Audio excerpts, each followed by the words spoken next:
Hello and welcome back to week 3 of the Art Song course. Today we are moving forward from our discussion about French melody and highlighting our first French composer, Gabriel Fauré, one of my favorite composers. There's no need to dilly-dally, so let's press on. Gabriel Fauré was born in Pamiers, near the town of Toulouse in southern France, and as a child he played harmonium, or the pump organ, in the chapel at the École Normale in Montgauzy. At age 9, he went to Paris and would stay there until he was 20 at the newly formed École Niedermeyer. This school specialized in training church musicians and focused predominantly on the genres of Gregorian chant and Renaissance polyphony. Following the death of Louis Niedermeyer, the founder and main teacher at the École Niedermeyer, Camille Saint-Saëns began teaching composition at the school. Saint-Saëns' additions to the school included more modern music, including works by Robert Schumann, Franz Liszt, and Richard Wagner. These three composers would be hugely influential in Fauré's stylistic developments. In 1866, Fauré was appointed as the church organist at Saint-Sauveur in Rennes, and he became the assistant organist at Notre Dame in Paris.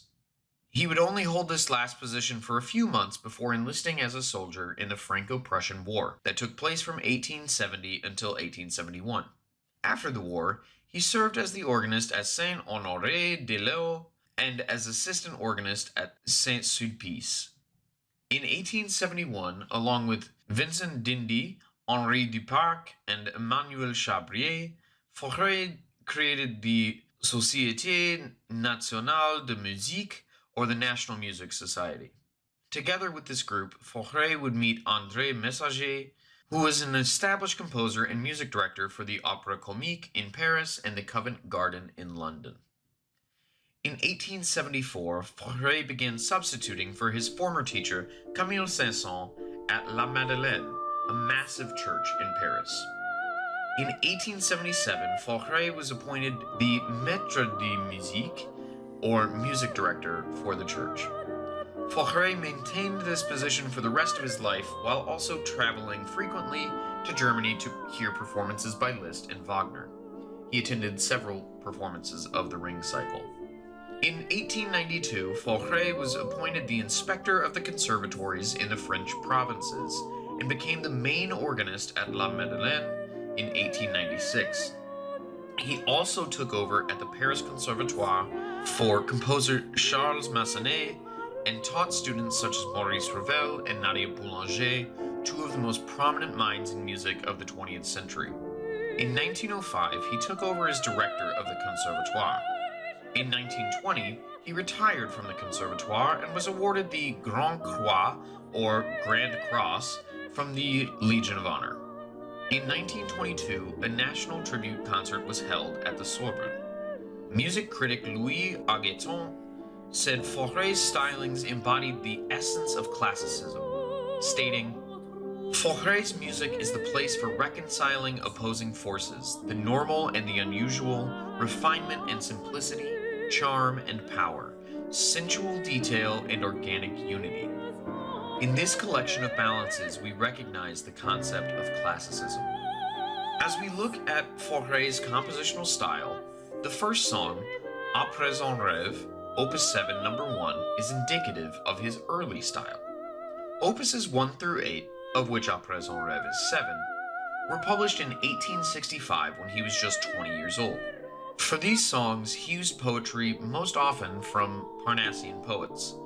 Parnassian poets, again, focused on the simplicity of Greek poetry.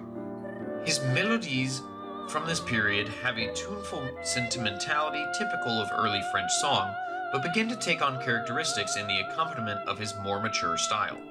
Most often, the form of his early songs are strophic, where his accompaniments built from scales and triads, a characteristic that would remain throughout each era of songwriting.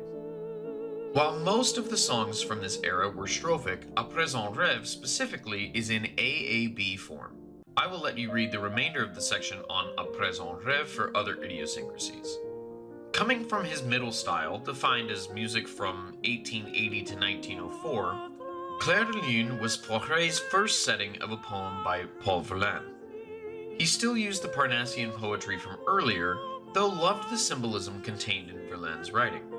His songs from this period contain the following characteristics: an increased use of modality in lieu of keys, subtler harmonic touches, the use of motives as linking elements, and an expressive emotional scope that was only hinted at in his earlier melodies. Texture and complexity typify the more mature style of this middle period.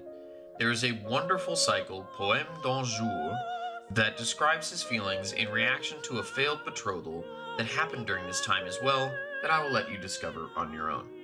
And that's all for this wonderful composer. As a reminder, the song style sheet is due Wednesday, and we will meet again virtually on Thursday for our video discussing the Impressionist composer Claude Debussy. Email me if you have any questions, and have a great time exploring the music of Gabriel Fauré. It is some of the most exquisitely beautiful music out there, and our 2 listening exam songs exemplify this to the nth degree. That's all for now. See you soon.